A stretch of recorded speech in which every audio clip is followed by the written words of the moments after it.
Faltam praticamente 2 meses para o UFC 300. E até agora a pergunta que não quer calar é: qual vai ser a luta principal da noite? Mas nesse vídeo eu vou responder essa pergunta. Vou dizer qual vai ser a luta principal do UFC 300, sem mais nem menos. Vamos direto pro assunto. A resposta estava na nossa frente o tempo todo. A gente só não queria enxergar ou aceitar que esse vai ser o evento principal do UFC 300. E galera, a luta principal do UFC 300 vai ser Max Holloway contra Justin Gaethje pelo cinturão BMF. Mas Carlos, como assim? Dana White tá falando já faz um tempo que ainda falta uma luta para ser anunciada pro UFC 300, o próprio perfil do UFC mostrou isso. Eu sei, assim como Dana White também prometeu que ia revelar qual luta seria essa na semana passada, mas a gente tá aqui sem nenhuma confirmação. Sinceramente, eu acho que não vamos ter mais nada pro UFC 300, e o card que a gente tem hoje vai ser o produto final. E isso é uma coisa ruim? Significa então que o UFC 300 é uma decepção?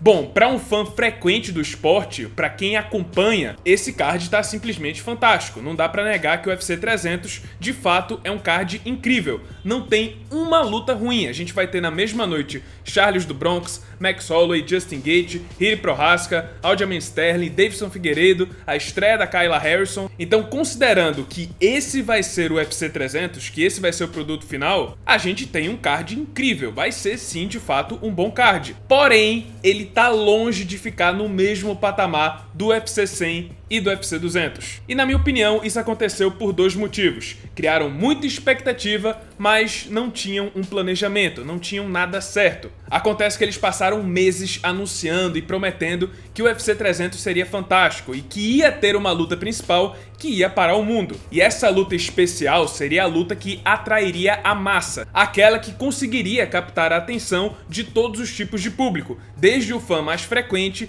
até o fã mais casual. Porque, de novo, o UFC 300 está muito bom para os fãs mais frequentes, mas para aquele pessoal mais casual ainda falta alguma coisa. Falta aquela luta que vai atrair a grande massa. E lembre-se, quem paga as contas, quem representa a maior parcela do faturamento do UFC são os fãs mais casuais, é a grande massa. O pessoal que não acompanha tanto o esporte assim. Por isso, para montar um card como o UFC 300 não basta só lutas grandes, porque no fim das contas apenas os fãs mais frequentes que vão apreciar 100% desse card. Era necessário ter uma luta que se vende sozinha, que chama a atenção da grande massa. Da mesma forma que o UFC 100 teve a luta do Frank Mir contra o Brock Lesnar, e no UFC 200 teria a revanche entre Conor McGregor e Nate Diaz, mas que no fim das contas teve novamente o Brock Lesnar enfrentando o Mark Hunt. O UFC 300 também deveria ter uma luta dessa, uma luta que ia atrair a grande massa, mas a verdade é que encheram a gente de expectativa durante meses sem ter nada certo nos bastidores. Outra coisa que prejudicou muito o UFC 300, eu já comentei isso no vídeo passado,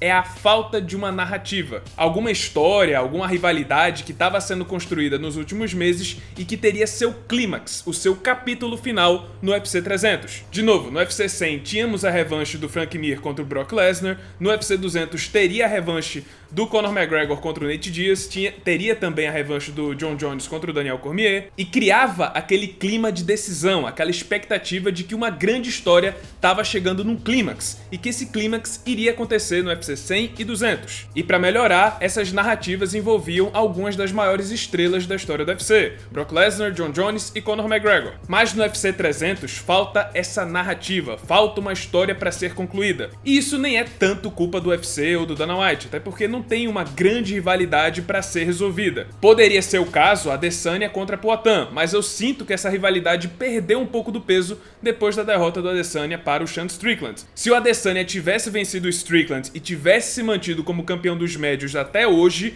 e o Poatan como campeão dos meio pesados, seria a luta principal perfeita para o UFC 300. Mas aí o Sean Strickland entrou no meio. O retorno do Conor McGregor também seria uma história interessante para o UFC 300, mas eu sinto que isso não vai acontecer. Eu quero me aprofundar mais nesse assunto em outro vídeo, mas eu tô começando a achar que o Conor McGregor é um artifício, um recurso muito valioso para um card que já teve muito recurso inserido. Colocar o McGregor agora no UFC 300, que já tem vários ex-campeões, vários atletas que recebem uma bolsa muito alta, seria meio que sobrecarregar. Acho que seria mais interessante por parte do UFC, pelo menos visando os negócios, fechar o UFC 300 sozinho e colocar o McGregor em outro card, visto que o McGregor sozinho já garante uma venda de mais de 1 milhão de pacotes pay-per-view. Israel Adesanya contra Dricus du Plessis também parece improvável, visto que o Dricus sequer foi liberado pelos médicos para voltar a treinar e no passado ele recusou a disputa pelo cinturão justamente pela falta de preparo, pela falta de tempo de um campo incompleto. E agora que ele é um campeão, ele não vai querer arriscar perder o título justamente contra o Adesanya sem ter um campo incompleto. Eu acho que o Adesanya ainda pode ser inserido no UFC 300, mas não como luta principal. Pode ser que usem ele, que coloquem ele para rechear o card principal contra outro adversário. Quem vai ser esse outro adversário é um completo mistério, mas não vai ser o Khamzat Chimaev, já que ele tem aquele problema do visto, ele não tem o visto americano,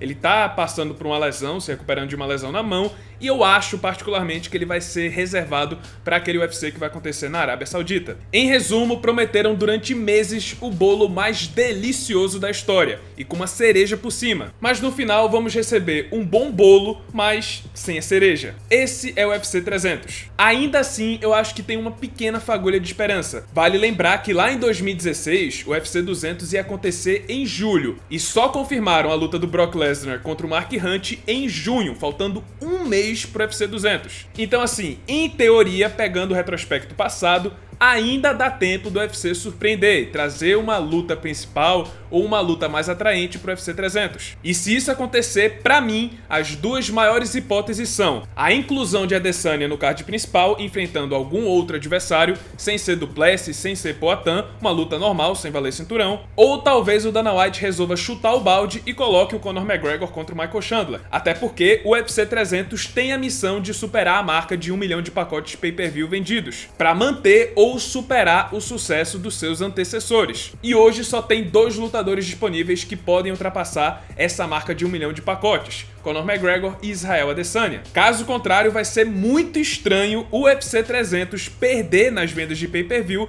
pro UFC 100 e 200, eventos que aconteceram há 15 e 8 anos atrás. Mas eu tô achando que esse UFC 300 que a gente já tem vai ser o produto final. Vai ser um card bom, vai ser um card fantástico, mas sem dúvidas é uma decepção. Criaram muita expectativa para algo que não estava resolvido, faltou planejamento. Pode ser então que o UFC 300 sirva de lição, para quando a gente chegar no UFC 400, o Dana White, ou seja lá quem tiver no comando do UFC, ainda acho que vai ser o Dana White, não tenha que resolver as coisas em cima da hora, que ele deixe uma luta reservada para acontecer no UFC 400, mas isso aí é coisa para daqui a 8, 10 anos no futuro. E pessoal, faltou luz aqui, mas antes de concluir o vídeo, eu queria dizer para vocês que nesse sábado vai ter o UFC Fight Night, Jack Hermansson contra Joe Pyfer, e na semana seguinte vamos ter o UFC 298, com Alexander Volkanovski enfrentando Ilia Topuria e Paulo Borrachinha enfrentando Robert Whittaker. E vocês já sabem, o melhor lugar para você apostar é na Stake.com, que já tá com a promoção o ano inteiro, em todas as lutas do UFC, em que se o lutador que você apostar perder por decisão dividida, você recebe seu dinheiro de volta. E ainda vai ter uma outra promoção especial pro UFC 298. Fiquem ligados que já já eu vou revelar qual é essa promoção especial do UFC 298. Mas por hora, não perde tempo. Cria logo sua conta na Stake, acessa o link que tá no primeiro comentário fixado para você usar o meu cupom Figueira, que já te dá 100% de bônus